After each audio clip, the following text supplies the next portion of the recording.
کا شانہ دارul امان جیسے سرکاری فلاحی اداروں میں یتیم خانوں میں پناہ گزین یتیموں و لوارث بچوں بچیوں اور بے سہارا عورتوں کی عزتیں ان کی زندگیاں محفوظ ہیں؟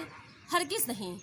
کاشانہ کے سپرنٹینڈنٹ اپنی تعیناتی کے دوران مجھ پر وہ ہولناک انکشافات ہوئے جس نے بحیثیت ایک عورت، بحیثیت ایک ماں، میری روح ہلا کر رکھ دی۔ میں یقین ہی نہیں کر سکتی تھی کہ محکمہ سوشل ویلفیئر جیسے ایک فلاحی ادارے کے ماتحت ہونے والے ان سرکاری اداروں میں چائلڈ ابیوز کا گھناؤنا کاروبار کیا جاتا ہے۔ کاشانہ کی یتیموں و لوارث بچیوں نے مجھے خود بتایا کہ ادارہ میں کاشانہ میں رات کے دیر اوقات میں گولڈن پارٹی رکھی جاتی تھیں۔ لڑکیوں کو باقاعدہ ڈانس کی ٹریننگ دی جاتی تھی، اور آپ سن کر یہ حیران رہ جائیں گے کہ محکمہ سوشل ویلفیئر کی افسران ان یتیموں و لوارث کم عمر بچیوں کو خود ڈانس کی ٹریننگ دی جاتی تھی۔ جس ادارے کا مقصد ان یتیموں و لوارث بچیوں کو تعلیم دینا تھا، ان کی دینی اور اخلاقی تربیت کرنا تھا، اس کو جسم فروشی کا اڈا بنا دیا گیا۔ رات کے وقت عمر رسیدہ افراد کو بلایا جاتا تھا۔ با اثر افراد کاشانہ میں آ کر ان یتیموں و لوارث بچیوں کا جنسی استحصال کرتے تھے۔ محکمہ سوشل ویلفیئر کے افسران خود ان گولڈن پارٹیز میں شرکت کرتے تھے۔ یتیموں و لوارث بچیوں کو اپنی جنسی ہوس کا نشانہ بناتے تھے۔ یتیموں و لوارث بچیوں نے یہ بھی بتایا کہ کس طرح ان کو ادارے سے کئی دن تک ڈونرز کے ساتھ باہر بھیجا جاتا تھا، ان کو گیسٹ ہاؤسز میں، نجی ہوٹلز میں لے کر جایا جاتا تھا، اور یہ جب کم عمر بچیاں ادارہ میں واپس آتی تھیں تو ان کی جسمانی حالت انتہائی خراب ہوتی تھی، ان کے پرائیویٹ پارٹس شدید زخمی کر دیے جاتے تھے۔ ایک سرکاری فلاحی ادارے میں پرائیویٹ ڈاکٹرز ان سرجریز کو کرنے کے لیے بلاتے تھے۔ ان بچیوں کا ٹریٹمنٹ پرائیویٹ ڈاکٹر سے کاشانہ میں بلا کر کیا جاتا تھا۔ اسلامی جمہوریہ پاکستان میں سرکاری سرپرستی میں ہونے والے جسم فروشی کے کاروبار سے ہم سب کی گردنیں شرم سے جھک جاتی ہیں۔ ایک اسلامی مملکت میں سرکاری پناہ میں رہنے والے یتیموں و لوارث بچوں اور بچیوں کو جنسی کاروبار کے لیے استعمال کیا جاتا ہے۔ 4 اپریل 2019 کو مجھے کاشانہ میں سپرنٹینڈنٹ تعینات کیا گیا۔ چائلڈ ابیوز کے اس مافیا نے مجھے بھی اس گھنونے کاروبار کا حصہ بننے پر مجبور کیا۔ میں نے بحیثیت ایک ماں، ایک عورت، اس ظلم کے خلاف آواز اٹھائی۔ میں دیوار بن گئی عمران خان کے وزراء راجہ بشارت اجمل چیمہ کے درمیان۔ میں نے محکمانہ طور پر ڈائریکٹر جنرل افشاں کرن امتیاز سوشل ویلفیئر کے خلاف اپنی تحریری درخواست سیکرٹری امبرین رضا کو دی۔ میں نے نہ صرف محکمانہ درخواستیں دیں بلکہ ان تمام لوگوں کو کاشانہ سے باہر نکال کر پھینک دیا۔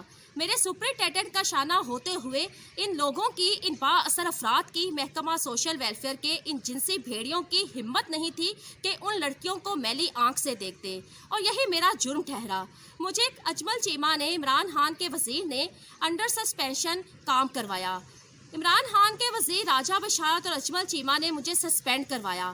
میرا جرم یہ تھا کہ میں نے عمران خان کے وزراء کے خلاف آواز اٹھائی تھی۔ میں نے ایک سرکاری ملازم ہوتے ہوئے، ایک عورت ہوتے ہوئے، اپنے محکمہ کے افسران اور عمران خان کے وزراء راجہ بشارت اجمل چیمہ کے غیر قانونی احکامات کو ماننے سے انکار کر دیا تھا۔ کاشانہ کی بچیاں نہایت اہم گواہ ہیں ان جنسی درندگیوں کی۔ مارچ 2020 میں ان تمام لڑکیوں کو ادارے سے غائب کر دیا گیا ہے۔ کاشانہ کی 2 لوارث لڑکیوں ساجدہ اور کائنات کو، جن کو جنسی درندگیوں کا نشانہ بنایا جاتا تھا، بے دردی سے، بھیانک طریقے سے محکمہ سوشل ویلفیئر کے افسران اور پولیس کی ملی بھگت سے عمران خان کے وزراء اجمل چیمہ، راجہ بشارت نے قتل کروا دیا۔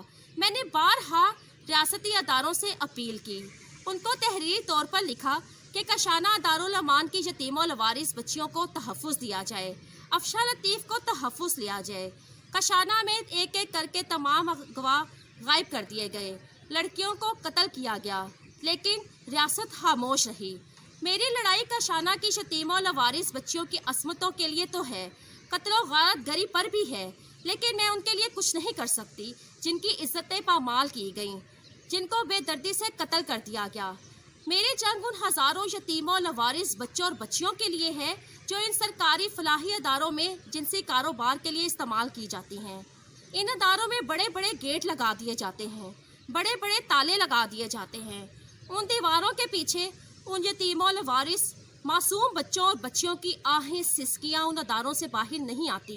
میں نے ان بچیوں میں بیٹھ کر ان کی آہیں سنی ہیں۔ ان کی سسکیاں سنی ہیں، ان کا رونا تڑپنا سنا ہے۔ وہ بچیاں ہرگز اس جنسی کاروبار میں استعمال ہونا نہیں چاہتی، ان کو مجبور کیا جاتا ہے۔ کم عمر یتیم و لوارث بچیوں کو نشہ آور ادویات کھلائی جاتی تھی، ان کو 3 ٹائم روزانہ کی بنیاد پر گوشت دیا جاتا تھا، ان کو جلد بڑا کرنے کے لیے ادویات دی جاتی تھیں، بلو فلمیں دکھائی جاتی تھیں۔